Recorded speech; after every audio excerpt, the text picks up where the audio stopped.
മുൻ ആരോഗ്യമന്ത്രി കെ ശൈലജ നമ്മളോടൊപ്പം ടെലിഫോൺ ലൈനിൽ ചേരുന്നുണ്ട്. ശ്രീമതി കെ ശൈലജയിലേക്കാണ് ആദ്യം. ടീച്ചർ, ഈ വിധി എങ്ങനെയാണ് കാണുന്നത്? ഇതിപ്പോ 8.5 വർഷക്കാലം നീണ്ട ഒരു വലിയ പോരാട്ടം ഒരുമിച്ച് നടത്തുന്നു എന്നൊരു മനസ്ഥിതിയിലാണ് ഇതിന്റെ വിധി കാത്തിരുന്നത്. ഇന്ന് ആ ശിക്ഷാവിധി കൂടി വരുമ്പോൾ നിയമം അനുശാസിക്കുന്ന ഏറ്റവും കുറഞ്ഞ ശിക്ഷയുമായി പ്രതികൾ ഏറെക്കുറെ വിജയിച്ചു എന്നാണ് ഈ ചർച്ചയുടെ തുടക്കത്തിൽ ഞാൻ പറഞ്ഞത്. പ്രതികൾ ജയിലിലേക്ക് പോകുമ്പോൾ എങ്ങനെയാണ് ഈ എൻറ്റയർ എപ്പിസോഡിനെ ടീച്ചർ നോക്കിക്കാണുന്നത്? ഇത് വളരെ നിരാശാജനകം എന്നല്ലാതെ മറ്റൊന്നും പറയാനില്ല. കോടതി എങ്ങനെയാണ്, എന്താണ് അതിന്റെ ഗ്രൗണ്ട് എന്ന് എനിക്ക് മനസ്സിലാവുന്നില്ല.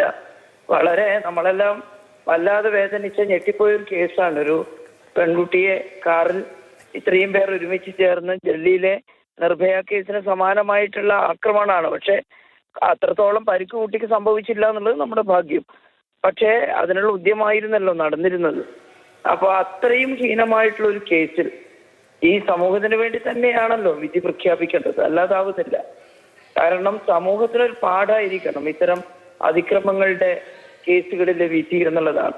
നമുക്കിപ്പോ കോടതി വിധിയെ ഏറെ ചോദ്യം ചെയ്യാൻ സാധിക്കില്ല. എന്താണ് അതിന്റെ ഗ്രൗണ്ട് എന്നുള്ളത് മനസ്സിലാവുന്നില്ല. ആലോചിച്ചിട്ട് പ്രതീക്ഷിച്ചത് കുറച്ചും കൂടി ശക്തമായിട്ടുള്ള, നാളെ ഇത്തരം അതിക്രമങ്ങൾ നടത്താൻ പുറപ്പെടുന്ന ക്രിമിനലുകൾക്കുള്ള ഒരു പാഠമായിട്ടുള്ളൊരു വിധി ഉണ്ടാകും എന്നാണ് പ്രതീക്ഷിച്ചത്. കാരണം ആ പെൺകുട്ടിയെ അനുഭവിച്ച വേദന നമുക്കെല്ലാം അറിയുന്നതാണ്. അവൾ വളരെ ബോൾഡായി ഈ കാര്യം വെളിച്ചത്ത് പറയാൻ തയ്യാറായി എന്നുള്ളത് കൊണ്ട് ഈ അതിക്രമത്തെ കുറിച്ച് ജനം അറിഞ്ഞു എന്നുള്ളത് മാത്രമേ ഉള്ളൂ.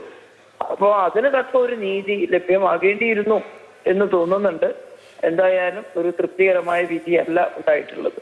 ശരി, വളരെയധികം നന്ദി ശ്രീമതി കെ ശൈലജ ടീച്ചർ ഞങ്ങളോട് സംസാരിച്ചതിന്. നിരാശാജനകം എന്നല്ലാതെ മറ്റൊന്നും പറയാനില്ല എന്നുള്ളതാണ് ടീച്ചറുടെ പ്രതികരണം.